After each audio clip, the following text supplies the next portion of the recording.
ভৈরব, আরে ও ভৈরব, ব্যাপার কি? বাড়িটা আমার নিচ্ছন কেন? কাউকে তো দেখতে পাচ্ছি না। হঠাৎ অলকার টেলিগ্রাম পেলাম, বাবা শীঘ্র করে বাড়ি চলে এসো। না, এই সংসার দেখছি আমাকে রেহাই দেবে না। কেন রে বাবু? ধন সম্পদ বিষয় সম্পত্তি সব তো তোদের দিয়ে গেলাম, আবার আমাকে নিয়ে টানাটানি করছিস কেন? ভৈরব, আরে এই ভৈরব। এর নাম কর্তা বাবু। হ্যাঁ তা তো বুঝলাম, কিন্তু ব্যাপার কি বল দেখি? বাড়িটা আমার চুপচাপ কেন? আমার আমার দাদু ভাই বুঝি স্কুলে গেছে? এনে ধর ধর, এতে দাদু ভাইয়ের কিছু খেলনা আছে, ওগুলো তুলে রাখ। হ্যাঁ বলছিলাম কি, এই সমরেশ কোথায়? বাড়িতে নেই। হ্যাঁ বাড়ি নেই সে তো বুঝতে পারছি, কিন্তু অলকা নিস্তার এরাও সব গেল কোথায়? কখন এলে বাবা? অনেকক্ষণ। আরে তোরা সব থাকিস কোথায়? আমার দাদু ভাই স্কুল থেকে ফিরেনি বুঝি? আরে বাড়ি থাকলে তোদের আগে সেই ছুটে আসতো। বাবা কিরে এ মা, তুই তুই কাঁদছিস কেন? ও নিশ্চয়ই সমরেশের সঙ্গে ঝগড়া করেছিস। আরে তাতে কি হয়েছে মা? আরে স্বামী স্ত্রীর মধ্যে এমন একটু টুকটাক হয়ে থাকে। আরে বাদ বিসম্বাদ আছে বলেই তো স্বামী স্ত্রীর সম্পর্ক এত মধুর। বাবা ওরে পাগলি, কথাই বলে দাম্পত্য কলহ আর শরতের মেঘ, এই আছে এই নেই। এর জন্য তুই মন খারাপ করিস না। সমরেশ একটু ভাব প্রবণ, কিন্তু ওর মনটা ভারী কোমল। এই সামান্য ব্যাপার নিয়ে এত দূর থেকে আমাকে টেনে আনলি কেন? নিজেদের মধ্যে তো তোরা মিটমাট করে নিতে পারতিস। না বাবা, ও সব কিছু নয়। আমার আমার পল্টু। পল্টু? এই মা, কি হয়েছে পল্টু? পল্টু, আমার পল্টু আর নেই বাবা।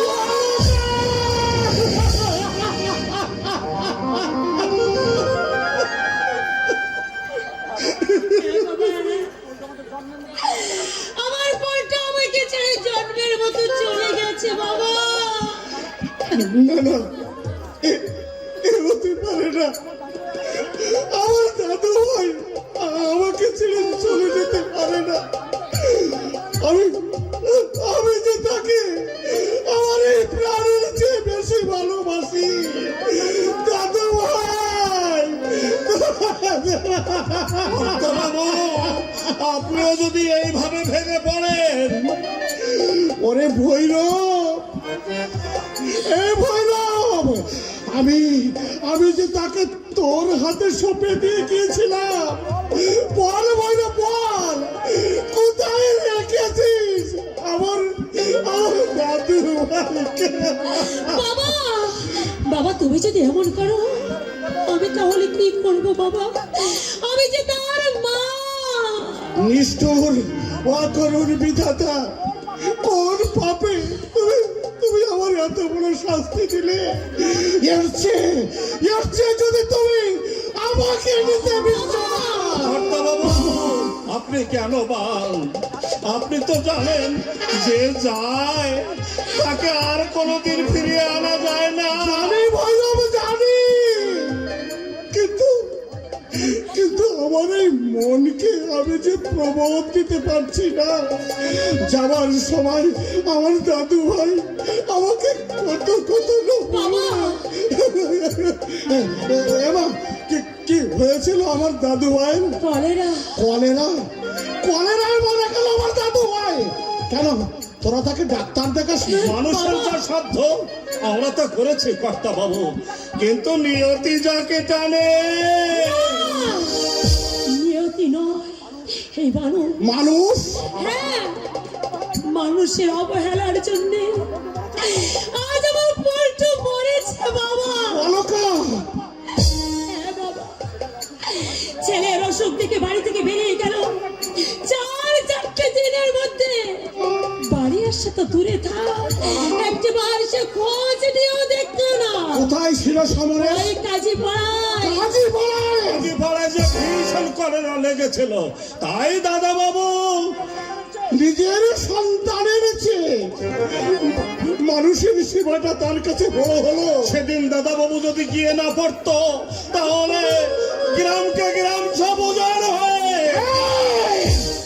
থাম সোয়ান, এই এই গ্রাম উচ্ছেন্ন যাক, তাতে তাতে আমার কি? আমার আমার দাদু ভাই কিন্তু বাঁচানোর জন্য কোথায় কোথায় সে অমানুষী পশুটা? আমি আমি তাকে একবার জিজ্ঞাসা করব, সন্তানের প্রাণের বিনিময়ে সে কতখানি সুখ্যাতি অর্জন করেছে। তাকে ভৈরব তাকে আমি আমি তার কাছে কৈফিয়ত চাই। আমি আমি তাকে তাড়িয়ে দিয়েছি বাবা। হ্যাঁ বাবা, একটা চরিত্রহীন লম্পটকে তুমি দেবতার আসনে বসিয়েছিলে বাবা। তুই কি বলছিস মা? সমরেশ হ্যাঁ, বস্তিতে একটা রক্ষিতা রেখেছি। না না, সে আমি বিশ্বাস করি না। সমরেশ, আমার কথা বিশ্বাস না হয় তুমি মক্কটাকে দেখে ভুল করছো দিদিমণি, তুমি ভুল করছো। ওই চাঁদে কলঙ্ক থাকতে পারে, কিন্তু আমার দাদা বাবু। এই তুই থাম শোন, যা মক্ষদাকে ডেকে দে। কিন্তু কর্তা বাবু, এই আমার কথা তুই কানে শুনতে পাস নে? যা মক্ষদাকে গিয়ে বল আমি তাকে ডাকছি। বেশ, আমি যাচ্ছি। আমি চাকর বই তো নই। তোমরা ঘরে আগুন লাগিয়ে মজা দেখো, আর কি কর্তা বাবু? তাতে আর কি করতে হবে? এই পৃথিবীতে আমি আমি কাকে বিশ্বাস করবো বা? শিক্ষিত, সৎ চরিত্র, উন্নত মনা জেনেও ওর হাতে আমি তোকে সম্পাদন করেছিলাম। ছি মাছি, এই বলে এই প্রায় চিত্ত। বাবা তুই বিশ্বাস কর মা, আমি চেয়েছিলাম ধনী দরিদ্রের বৈষম্য ঘুচিয়ে একটা দৃষ্টান্ত স্থাপন করতে। তাই তো দরিদ্র জেনে আমি আমি সমরেশকে জামাই করেছিলাম। বলতে চাই না আমি শিব, ভাগ্য দোষে হয়ে গেল বাদর। সমরেশ কোন বস্তিতে যাতায়াত করে তুই জানিস? কেন জানবো না? আমি মুখ্য হতে পারি, তাই বলে কানা নই। মেয়েটা দেখতে কেমন? দেখতে মোটামুটি বাবু, তবে জৈবন আছে। বাজা মেয়ে মানুষের জৈবন আবার বেরিতে যায় কিনা, তাই দাদা বাবু একেবারে বোঝে গেছে। এই চুপ! বাজে কথা আমি শুনতে চাই না। যা জিজ্ঞাসা করছে তার উত্তর দে। বলো, কতদিন থেকে যাতায়াত করছে সমরেশ? তাও হবে বইকে মাস 5-6 তো হবে। তুই নিজের চোখে দেখেছিস? দেখেছি না। ও মা, আমার বোনদের পাশেই তো ঘর। চৌকোর আবদব্দি, দুজনে হাসাহাসি, নাচানাচি, একসঙ্গে বাইস্কোপে যাওয়া, থিয়েটার দেখা, রাতের অন্ধকারে বুকের সঙ্গে বুক লাগিয়ে। এই সব শয়তানি! তোর কাছে কি আমি কথা জিজ্ঞাসা করেছি? ছি ছি ছি! একটা একটা শিক্ষিত জানোয়ার, অথচ আমি বাবা, আমাকে তুমি একটা বিষ এনে দিতে পারে বাবা? অনেকা আমি কে তোমার সব জ্বালা জুড়ে দিই। নারীর জীবনের চেয়ে বড় সম্মান আর কি আছে তুমি বলতে পারো বাবা?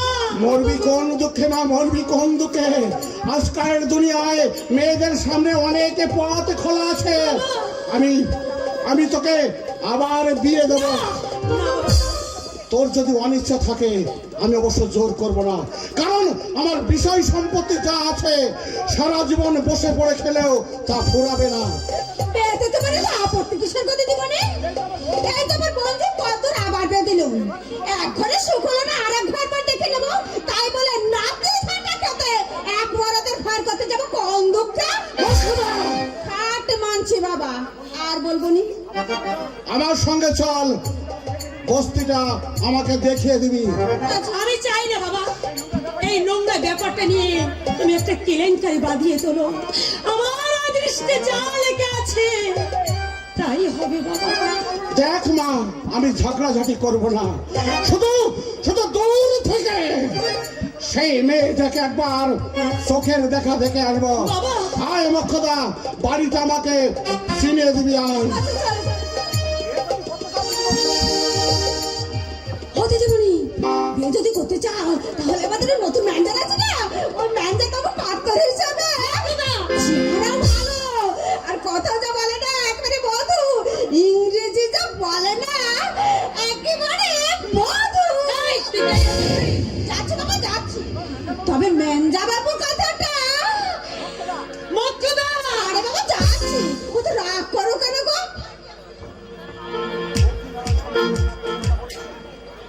অগ্নি নারায়ণ সাক্ষী রেখে আমি সাত পাকে বাধা পড়েছি, আমি ছিন্ন করব সেই সাত পাকের বন্ধ।